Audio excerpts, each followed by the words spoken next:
자, 2점 수능 테스트 보겠습니다. 외계행성 탐사 방법 3가지 개념 편에서 말씀드렸던 거죠.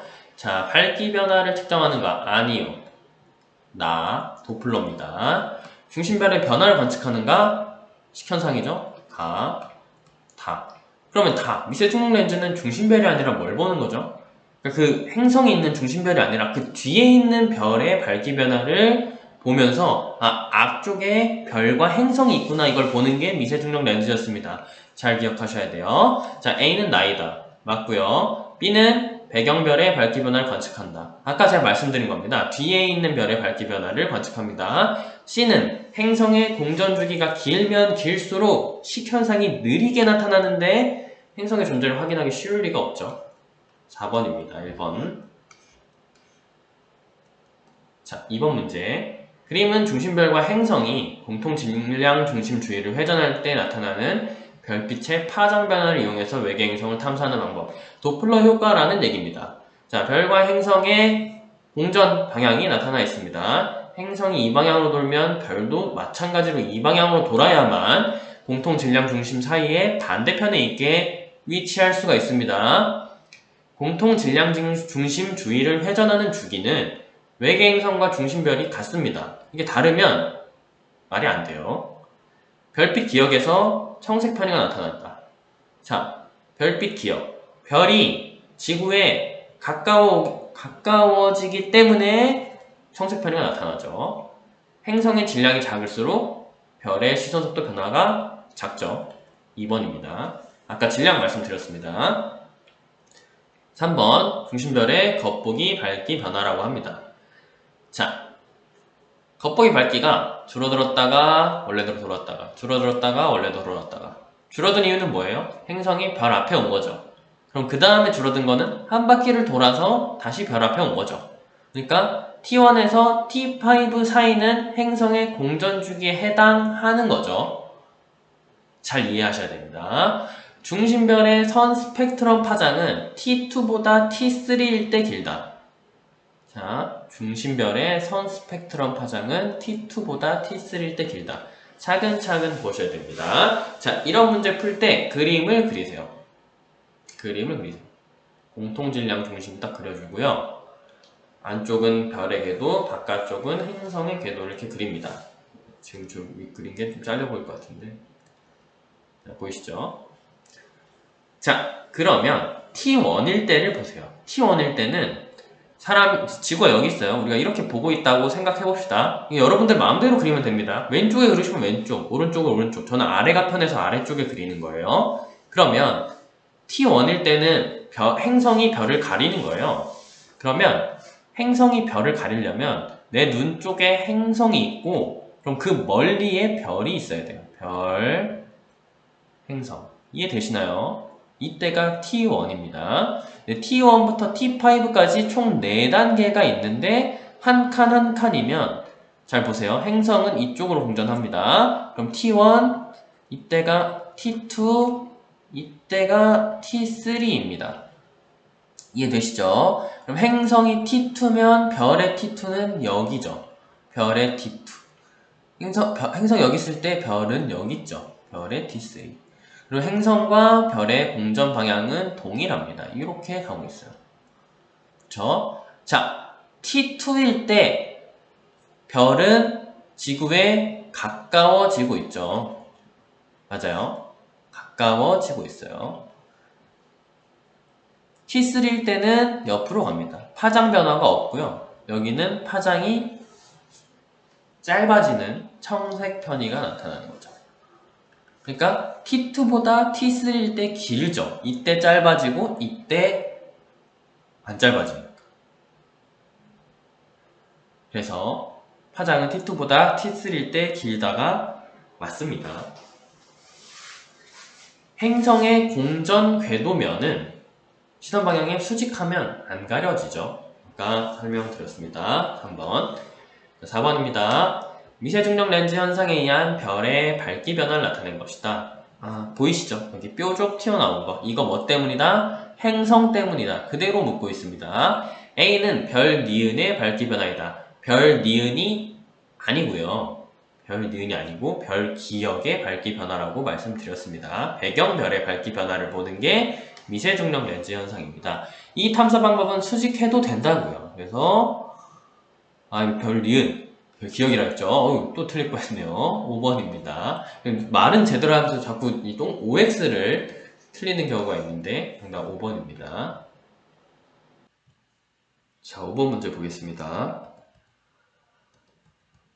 자, 망원경을 이용해서 직접 촬영한 외계인 성계의 모습인데, 자, 망원경으로 외계인 성계 직접 촬영하려면 중심별을 가리고 찍는 거죠.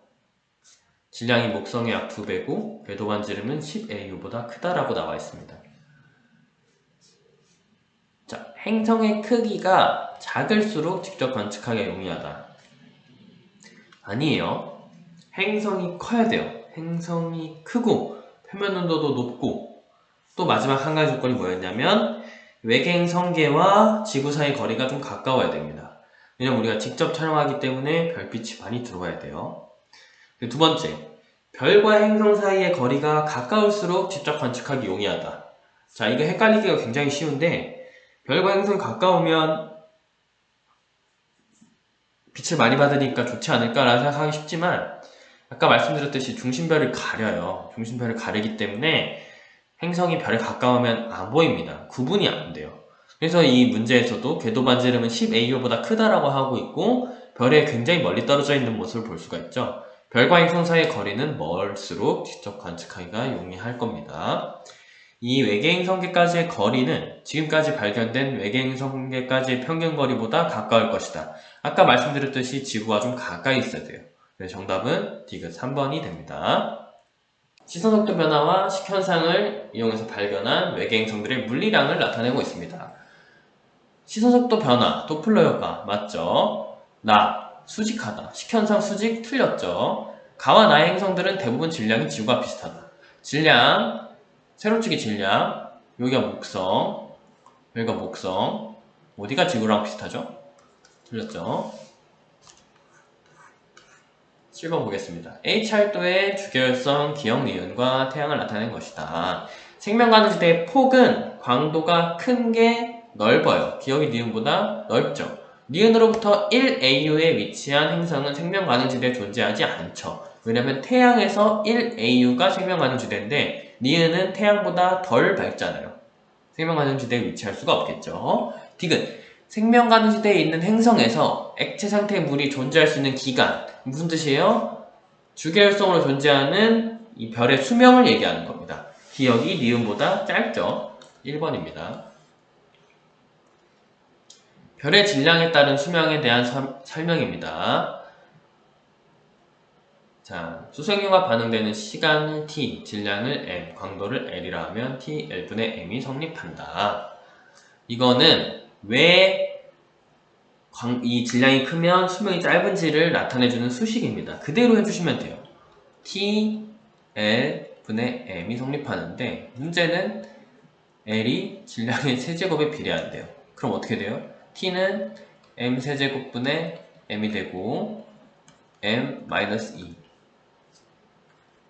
m제곱분의 1로 쓸까요? 그러니까 질량이 크면 클수록 수명이 짧아진다라는 식이 나오게 됩니다.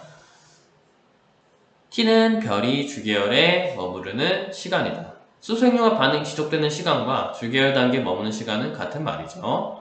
t는 질량의 제곱에 반비례합니다. 태양의 질량이 현재 2배고 생물의 진화 속도가 현재와 같았다면 지구상에 육상 생물이 출현할 수 없었을 것이다. 자, 조금 난이도가 있습니다. 디귿 그냥 대충 들어보면 맞는 말 같이 느껴지죠. 근데 이게 무슨 얘기를 하고 싶은 거냐면, 자, 육상 생물 출현 시기, 이걸 굉장히 예전에 했던 거라 기억이 안 날 텐데 실룰이야기입니다. 고생되는 5억 4,100만 년 전부터 2억 5,200만 년 전까지를 고생대로 보는데, 그럼 실룰이야기가 언젠지 정확히 알고 이 문제를 어떻게 풀까요? 5억 년 전이라고 해봅시다. 그러면 지구가 46억, 그래서 5억, 그러니까 40억 년, 약 40억 년이라는 시간이 지났을 때 육상생물이 출현했다는 얘기입니다. 이해되시죠? 근데 태양 질량이 현재 2배가 됐다는 거는 지금 100억 년인데요. 질량이 2배가 되면 제곱에 반비례하니까 25억 년이 되는 거죠. 수명이 25억 년이 되는 겁니다. 근데 40억 년이 필요했어요. 그러니까 존재하지 않다라는 게 정확한 풀이 방법입니다. 사실 디귿 같은 선지를 내면 웬만하면 맞는 선지인데 악랄하게 계산을 미묘하게 해가지고 이걸 틀리게 낸다면 굉장히 어렵겠죠. 그래서 무슨 얘기를 하는 건지를 이해하셔야 됩니다. 일단 육상생물 출현? 갑자기 이 얘기가 왜 우주 단원에서 나오지? 앞에서 배웠으니까 뒤에서 할 수 있어야 돼요. 그러니까 이 실로리학이 대충 이 지구 탄생부터 몇 억 년이 지나서 이 얘기를 하는 거구나를 이해하셔야 됩니다. 2점 수능 테스트가 끝났습니다. 아주 간단하게. 이어서 3점 수능 테스트로 들어오겠습니다.